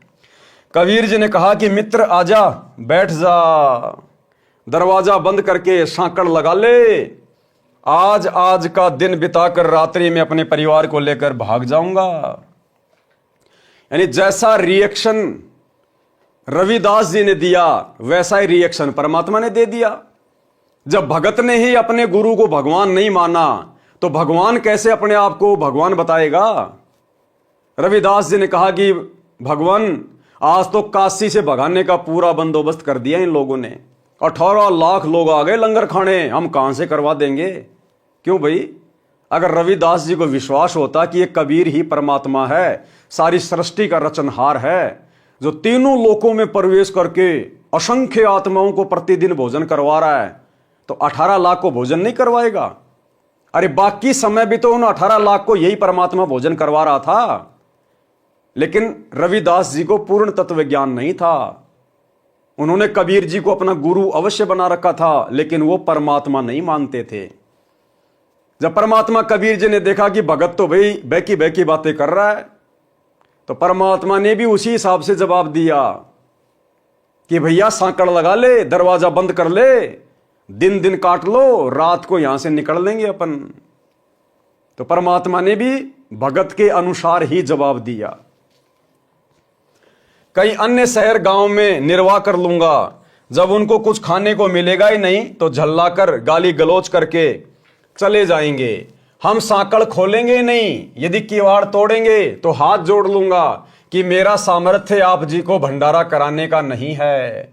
गलती से पत्थर डाले गए, मारो भावे छोड़ो। दोनों संत माला लेकर भक्ति करने लगे। मुंह बोले माता पिता तथा मृतक जीवित किए हुए लड़का तथा लड़की सुबह सैर करने को गए थे। इतने में दिल्ली के बादशाह सिकंदर लोदी ने दरवाजा खटखटाया। संत रविदास जी ने कहा, प्रभु लगता है अतिथि यहां पर भी पहुंच गए। डर गए रविदास जी। कबीर जी ने कहा कि देख सुराग से बच्चे तो नहीं आ गए हैं। रविदास जी ने देखकर बताया कि नहीं। क्या कबीर परमात्मा अंतर्यामी नहीं थे क्या? क्या उनको पता नहीं था कि दरवाजे पर कौन आया है, बच्चे आए हैं या सिकंदर लोदी आया है? लेकिन 650 साल पहले भी परमात्मा ने अंतर्यामीपना नहीं दिखाया। फिर आज हिसार जेल में बैठकर कैसे परमात्मा अंतर्यामीपना दिखाएंगे? तो वही लीला आज चल रही है। जैसा गुरुजी को उनके परिवार के द्वारा राग द्वेष ईर्ष्या में आकर अन्य भक्तों की गुरुजी के सामने शिकायत की जाती है, प्रार्थना लगाई जाती है, गुरुजी वैसा ही जवाब दे देते हैं, वैसा ही जवाब। जबकि गुरु जी को तो सब पता है कि कौन गलत है कौन सही है, कौन गुरुद्रोही है कौन गुरुमुखी है। तो गुरु जी अंतर्यामीपना नहीं दिखाएंगे, जबकि वर्तमान में तो 2014 बरवाला कांड के बाद से परीक्षा चल रही है। इस परीक्षा के समय में तो बिल्कुल भी अंतर्यामीपना नहीं दिखाएंगे। अरे जब 650 साल पहले नहीं दिखाया, रविदास जी को कह रहे हैं कि देख बच्चे घूम के आए हैं या फिर कोई और आ गया। जब उस समय अंतर्यामीपना नहीं दिखाया तो आज भी नहीं दिखाएंगे। तो भाई और बहनों, गुरुदेव भगवान के द्वारा जो भगत भाई बहनों की 9 एंट्रियां की जा रही हैं, पीले पर्चे आ रहे हैं, हम सत्सेवकों को गुरुद्रोही कहा गया है। उस परमात्मा को पता है कि कौन सही है कौन गलत है, लेकिन जैसा गुरुदेव के काल प्रेरित परिवार के द्वारा गुरुदेव को एक मानुष मानकर, अपने जैसा जीव मानकर उनके सामने जैसा झूठ परोसा जाता है, परमात्मा वैसा ही जवाब दे देते हैं। रविदास जी ने देखकर बताया कि नहीं, कोई और ही है। 2-3 बार दरवाजा खटखटाकर राजा सिकंदर ने अपना परिचय देकर बताया कि आपका दास सिकंदर आया है, आपके दर्शन करना चाहता है। परमेश्वर कबीर जी ने कहा, राजन आज दरवाजा नहीं खोलूंगा, मेरे नाम से झूठी चिट्ठियां भेज रखी हैं, लाखों संत भगत पहुंच चुके हैं, रात्रि होते ही मैं अपने परिवार को लेकर कहीं दूर चला जाऊंगा। सिकंदर लोदी ने कहा, परवरदिगार आप मुझे नहीं बहका सकते। अरे भैया, आप तो बह के बहकाए थे। सिकंदर लोदी तो बहकाया था, ये तो खाली नौटंकी कर रहा झूठी। अगर सिकंदर लोदी को वहां पर कोई भोजन भंडारे की व्यवस्था नहीं दिखाई देती, अगर परमात्मा ने 9 लाख बैलों के ऊपर वो भोजन पानी की व्यवस्था नहीं की होती, वहां टेंट नहीं लगाए होते, दोहर मोहर नहीं बांटी जा रही होती, तो उन साधु संतों के कहने से इतनी जनता को देखकर सिकंदर लोदी फिर से कबीर परमात्मा को पकड़कर खूनी हाथी के नीचे डालने का आदेश दे देता। लेकिन सिकंदर ने तो देख लिया था कि भंडारा लग रहा है, दुनिया खा रही है, सोने की मोहर और दोहर बांटी जा रही है, तब जाके आधीन हुआ कि परवरदिगार आप मुझे नहीं बहका सकते। अगर वहां भंडारा नहीं चल रहा होता, उस समय मानते सिकंदर लोदी को, फिर भी जाकर कहता कि परवरदिगार आप मुझे नहीं बहका सकते, आप तो अल्लाह हो, परमात्मा हो।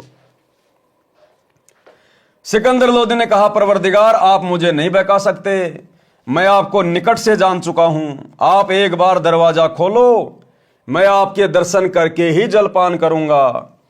परमेश्वर की आज्ञा से रविदास जी ने दरवाजा खोला तो सिकंदर लोदी मुकुट पहने पहने ही चरणों में लौट गया और बताया कि आप अपने आप को छिपाकर बैठे हो, आप अपने आप को छिपाकर बैठे हो। आपने कितना सुंदर भंडारा लगा रखा है, आपका मित्र केशव आपके संदेश को पाकर सर्व सामान लेकर आया है, आपके नाम का अखंड भंडारा चल रहा है। अब सिकंदर लोदी कह रहा है कि मैं आपको पहचान चुका हूं, और फिर क्या कह रहा है कि आपने बहुत सुंदर भंडारा लगा रखा है, आपका मित्र केशव बंजारा सारी व्यवस्था संभाल रहा है। अरे कहां समझ गए आप भगवान को? अरे कबीर परमेश्वर की 650 साल पहले पारिवारिक स्थिति क्या थी? खुद का पेट भी मेहनत करके बड़ी मुश्किल से भरते थे।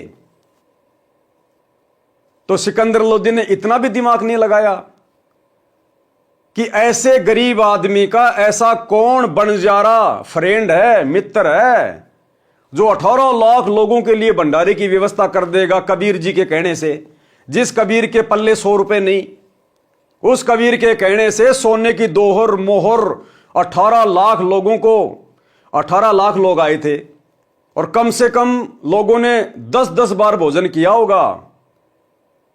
18 लाख इंटू 10 कितनी मोहर हो गई? 1 करोड़ के आसपास, 1 करोड़ सोने की मोहर 10-10 ग्राम की। उस निर्धन कबीर जुलाए के कहने से भला ऐसा कौन उसका मित्र है जो इतना बड़ा भंडारा कर देगा, जो राजा भी नहीं कर सकता। तो सिकंदर ने इतना भी दिमाग नहीं लगाया कि जो केशव के रूप में बैठा है वो कबीर का मित्र है या कबीर ही सारी लीला कर रहा है।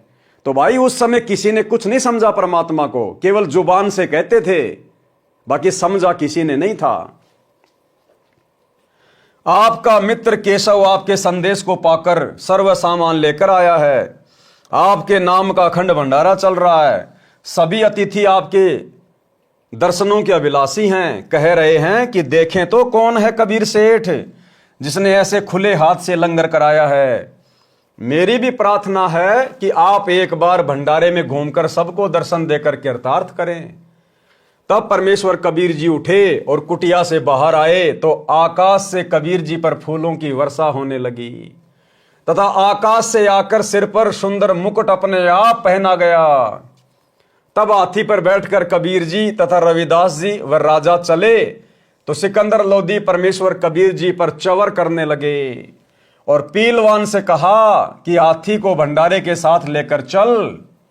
जो भी देखे और पूछे काशी वालों से कि कबीर सेठ कौन सा है, उत्तर मिले कि जिसके सिर पर मोर पंख वाला मुकुट है वह है कबीर सेठ।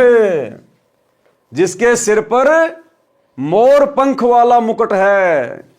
आपने गुरुजी के छोटे कलयुगी भाई महेंद्र का इंटरव्यू सुना कि एक दिन मेरी आत्मा निकल के ऊपर ब्रह्मांड में गई और श्री कृष्ण जी के रूप में मुझे विष्णु भगवान के दर्शन हुए।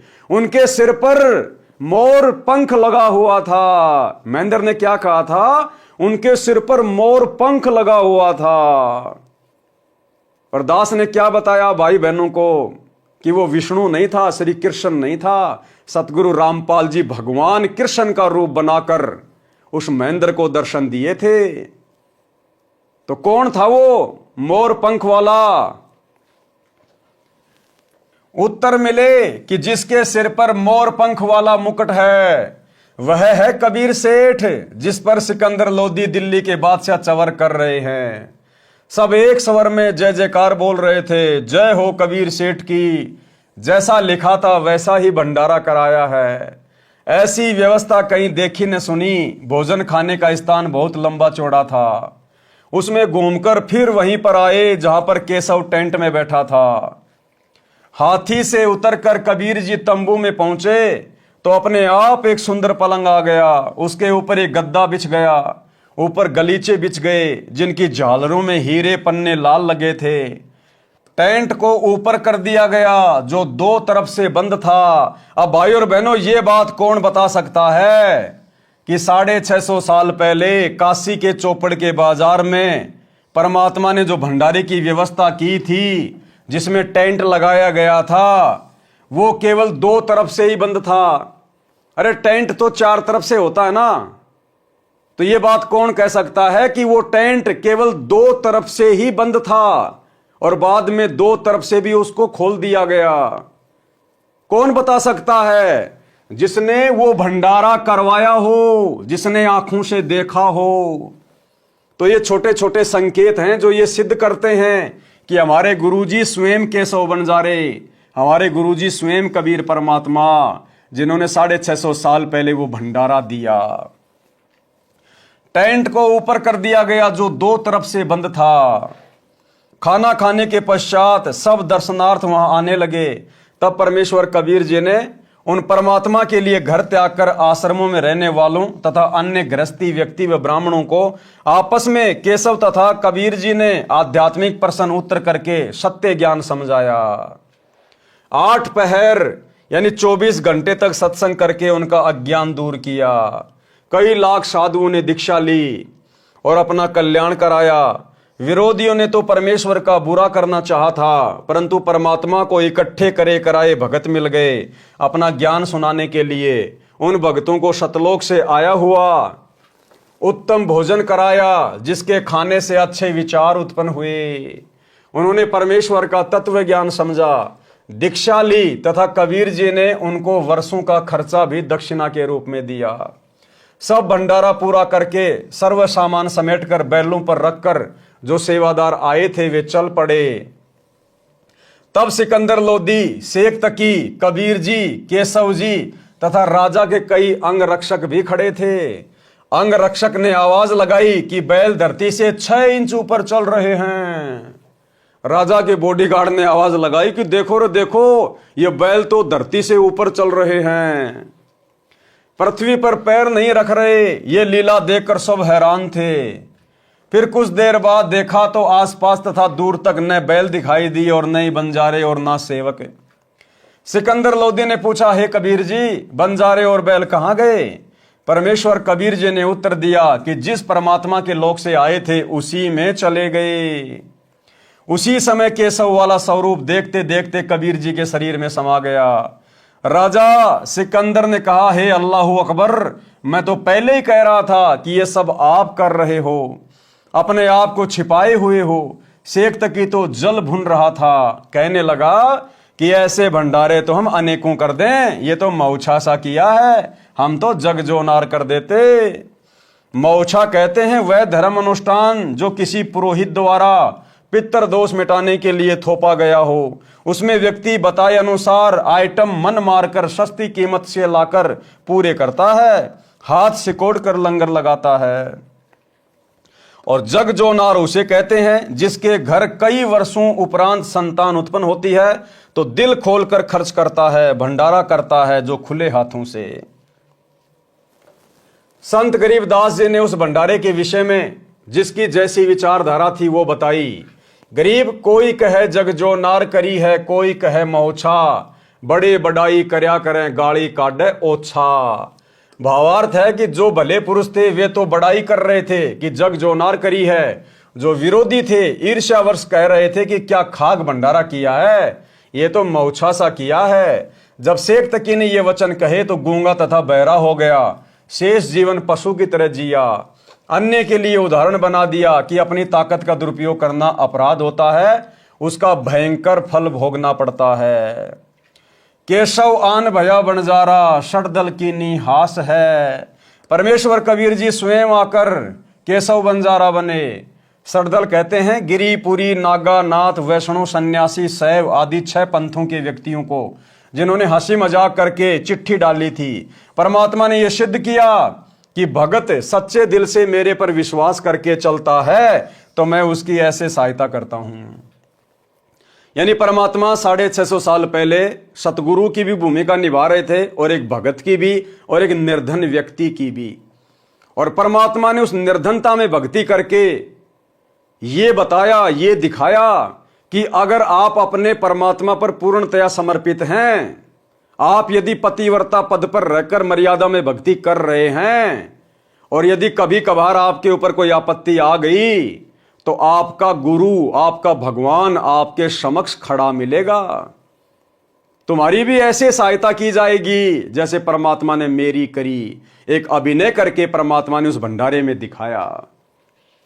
एक अन्य करिश्मा जो उस भंडारे में हुआ वह जिमणवार 3 दिन तक चला था। 3 दिन में प्रत्येक व्यक्ति कम से कम 2 बार भोजन खाता था, कुछ तो 3-4 बार भी खाते थे, क्योंकि प्रत्येक भोजन के पश्चात दक्षिणा में 1 मोहर 10 ग्राम सोना और 1 दोहर कीमती सुस्ती सोल दिया जा रहा था।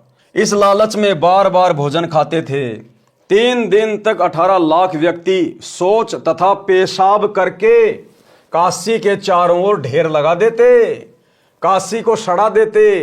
काशी निवासियों तथा उन 18 लाख अतिथियों तथा 1 लाख सेवादार जो सतलोक से आए थे, वहां गंध का ढेर लग जाता, श्वास लेना दूभर हो जाता, परंतु ऐसा महसूस ही नहीं हुआ। सब दिन में 2-3 बार भोजन खा रहे थे, परंतु शौच यानी लैट्रिन 1 बार भी नहीं जा रहे थे, न पेशाब कर रहे थे। इतना स्वादिष्ट भोजन था कि पेट भर भर कर खा रहे थे, पहले से दुगना खा रहे थे। उन सबको मध्य के दिन टेंशन, चिंता हुई कि न तो पेट भारी है, भूख भी ठीक लग रही है, कहीं रोगी ना हो जाएं। सतलोक से आए सेवकों को समस्या बताई तो उन्होंने कहा कि ये भोजन ऐसी जड़ी बूटियां डालकर बनाया है जिनसे ये शरीर में ही समा जाएगा। हम तो प्रतिदिन यही भोजन अपने लंगर में बनाते हैं, यही खाते हैं, हम कभी सोच नहीं जाते तथा ना पेशाब करते हैं, आप निश्चिंत रहो। फिर भी विचार कर रहे थे कि खाना खाया है, कुछ तो मल निकलना चाहिए। उनको लैट्रिन जाने का दबाव हुआ। वो लैट्रिन जाने का दबाव भी उस समय हुआ जब वो सब टेंशन में आ गए। तो परमात्मा से उनकी इतनी टेंशन भी नहीं देखी गई। परमात्मा ने जबरदस्ती उनको लैट्रिन लगा दी, जबरदस्ती उनको लैट्रिन जाने का दबाव हुआ। सब शहर से बाहर चल पड़े, टट्टी के लिए एकांत स्थान खोजकर बैठे तो गुदा से वायु निकली, पेट हल्का हो गया तथा वायु से सुगंध निकली, जैसे केवड़े का पानी छिड़का हो। सब अपनी गैस को सूंघ रहे हैं, सुगंधित गैस निकल रही है। तब जाकर उनको यकीन हुआ कि वो सेवादार सही कह रहे थे, भाई ये तो कोई विशेष जड़ी बूटी डाल के बनाया गया भोजन है, इसको खाने के बाद में लैट्रिन नहीं आती, पेशाब नहीं आता, सुगंध आती है, सुगंध। ये सब देखकर सबको सेवादारों की बात पर विश्वास हुआ, तब उनका भय समाप्त हुआ। परंतु फिर भी सबकी आंखों पर अज्ञान की पट्टी बंधी थी। परमेश्वर कबीर जी को परमेश्वर नहीं स्वीकारा। पुराणों में भी प्रकरण आता है कि अयोध्या के राजा ऋषभ देव जी राज त्याग कर जंगलों में साधना करते थे। उनका भोजन सुरख से आता था, उनके मल से सुगंध निकलती थी। आसपास के क्षेत्र के व्यक्ति इसको देखकर आश्चर्यचकित होते थे। इसी तरह सतलोक का भोजन आहार करने से केवल सुगंध निकलती है, मल नहीं। अब भैया अगर ये वही दिव्य धर्म यज्ञ दिवस इन आश्रमों में हो रहा है और सारी व्यवस्था यदि परमात्मा ही कर रहा है, तो भैया सैकड़ों की संख्या में लैट्रिन घर क्यों बना रखे ना आश्रमों में? अरे अगर परमात्मा सारी व्यवस्था करेगा, सारा काम करेगा, तो भैया फिर तो सुगंध आनी चाहिए, लैट्रिन तो आना ही नहीं चाहिए। और तुम खा खा के लड्डू जलेबी भर देते हो पूरे लैट्रिन को। वहां पर बेचारे सेवादारों को मेहनत करनी पड़ती है, हाथ दे दे के साफ करना पड़ता होगा वहां। तो भैया डींग मत मारा करो। ठीक है, भंडारा कर रहे हो, बहुत अच्छी बात है, कोई दिक्कत नहीं, लेकिन बढ़ा चढ़ा के अपनी प्रशंसा के लिए, मान बढ़ाई के लिए, ये तो काशी वाला भंडारा हो रहा है, ये तो काशी वाला भंडारा हो रहा है। तो काशी वाले भंडारे में तो कोई लैट्रिन नहीं करता था, तुम लोग लैट्रिन भर रहे हो। काशी वाले भंडारे में तो दोहर और मोहर दक्षिणा में दी जा रही थी, तुम भक्तों से ज्योति पाठ और दान का उल्टा पैसा ले रहे हो। ये अपने स्वार्थ के लिए, अपने धार्मिक धंधे के लिए, भगत समाज को ज्योति पाठ और दान के नाम पर लूटने के लिए किया जाने वाला भंडारा है। ये काशी वाला दिव्य धर्म यज्ञ दिवस नहीं है। धर्मदास जी को शरण में लेना। तो भाई और बहनों, आज के वीडियो में हम केवल इतना ही लेंगे। बाकी धर्मदास जी का जो प्रकरण है वो पूज्य गुरुदेव जी के आशीर्वाद से आप और हम सभी सत्सेवक भाई बहनों ने कबीर सागर के सरलार्थ में उसकी शुरुआत में ही बहुत अच्छे से समझ लिया है, पढ़ लिया है। परमात्मा की प्रेरणा से दास इसको दोबारा से रिपीट करना उचित नहीं समझता है। अब हम धर्मदास जी के आगे से जो प्रकरण शुरू होगा मुक्ति बोध में, कल रात्रि 8 बजे हम वहां से वीडियो शुरू करेंगे। तो आज के वीडियो में केवल इतना ही। सभी भगत भाई बहन कल रात्रि 8 बजे दास के Facebook page Pavan Das is live, मानव धर्मी पवन दास पर लाइव जुड़िए। तब तक गुरुदेव भगवान हम सबको आज्ञा दे, इजाजत दे, आशीर्वाद दे। बंदी छोड़ सतगुरु रामपाल जी भगवान की जय हो। भाई जो गुरु बचन पे डट के, कट गे फंद 84 के, कट गे फंद 84 के, कट गे फंद 84 के। भाई जो गुरु बचन पे डट के, कट गे फंद 84 के, कट गे फंद 84 के, कट गे